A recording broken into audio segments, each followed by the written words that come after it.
So we have almost done it. Scout's Pouch is nearly over. I am surprised I haven't quit this series yet. I'm genuinely surprised we're only 2 episodes away from finishing. After this video, we literally only have the Rap Assassin to cover, and that is going to be really cool when we finish this series up. I'm super excited to keep going with the series from the last 2 videos, and then also focusing on Soldier Stash, because you guys seem to be loving that series so far. And to be honest, I love that series too. I've loved this series as well. It's been going on a lot longer than Soldier Stash, but I still love it. So anyway, let's get straight into the Atomizer. If you don't already know, the Atomizer is a melee weapon for the Scout. It is described on the wiki as an aluminium bat with a black ribbed grip and the Bonk logo emblazoned. Ooh, very fancy. Which is then surrounded with team coloured stripes and bands. You can get the Atomizer in multiple qualities such as unique, strange and collectors. So what is so special about the Atomizer? Well, the Atomizer actually has an ability that lets you triple jump while you are holding it. This can be useful for a whole bunch of reasons, such as you can make jumps that you just wouldn't be able to make with the normal 2 jumps the Scout has, and you can use this for extra mobility in a fight if you need to jump over or away from enemies that are surrounding you and you don't want to be in that position. You want to try and get a better position, so you'll use the 3 jumps to move away a little bit faster and a little bit better.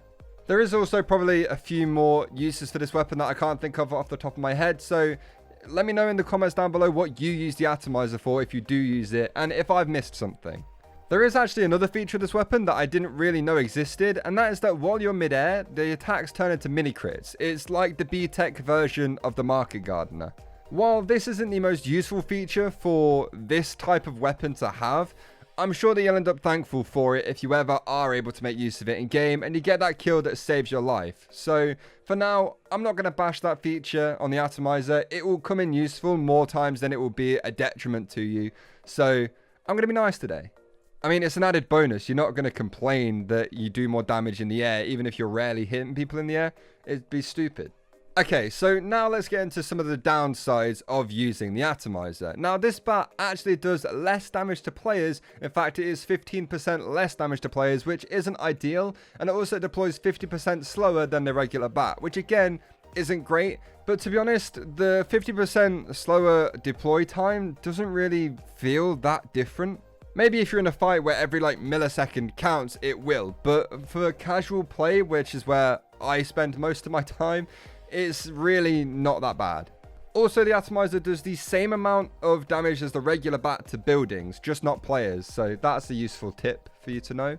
I mean, I think those downsides are actually pretty fair when it comes to how useful the triple jump can be. It feels like any melee weapon for the Scout isn't really one you're going to be wanting to do a whole lot of damage with and getting a whole bunch of kills with, but they are all there as tools to try and use and assist the guns the Scout already uses, like whatever scattergun he picks and potentially a pistol, because those weapons are good enough. He doesn't really need a melee weapon that does a whole lot of damage as well as all of that, but more like utility items which are much more useful to him to be able to actually use the scattergun a little bit better or use a pistol a little bit better. I'm not sure. Okay, so since we know that the Atomizer doesn't do as much damage as the bat, let's talk about how much damage the Atomizer does actually do. So the base damage of the Atomizer is 30, which means that minus 15% only actually takes 5 damage off the base damage of the bat, which is 35. The critical hit damage of the Atomizer is 89, down from 105 of the regular bat, which again isn't the worst possible damage you could be doing with a crit. I wouldn't be disappointed. Almost 90 damage a crit swing is still a hit you don't really want to take too many times, especially because the Scout can swing the bat quite quickly. And the mini crit damage of the Atomizer is 40, down from 47. So really this 15% damage penalty thing isn't really that big of a deal. It doesn't make that much of a change at all. I mean, I personally quite like the Atomizer. I find myself running around the map with my melee weapon out a lot of the time, no matter what I have equipped. So being able to use that triple jump whenever I feel like it pretty much is really useful. There's certain jumps I can make, or if I miss a jump or something like that, I can fix myself and really throw enemies off with it. So I definitely say I don't mind the 15% damage decrease to enemies. Because, yeah, I use the scattergun more for damaging people than I would a bat.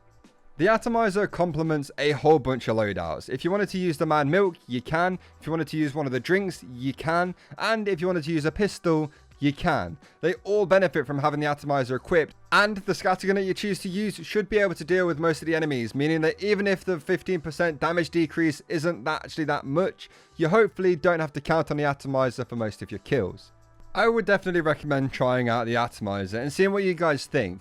I personally really like it, but I'd love to hear what you guys have to say about this weapon. Anyway, that's going to do it for the video. I hope you guys all enjoyed it. If you did, please make sure you leave the video a like and also subscribe to the channel if you are new. Also, consider becoming a patron on my channel to join the legends who are currently on the screen right now, who have been supporting me in my goal of trying to do YouTube and Twitch as my full-time job. This actually helps me out so much that it's almost unreal, but if you don't want to do that, obviously I don't want you guys to feel pressured into doing it at all. I'm happy with you guys just watching my videos. Anyway, thank you all so much once again for watching the video and getting this far if you did, and I'll see you all next time. Goodbye.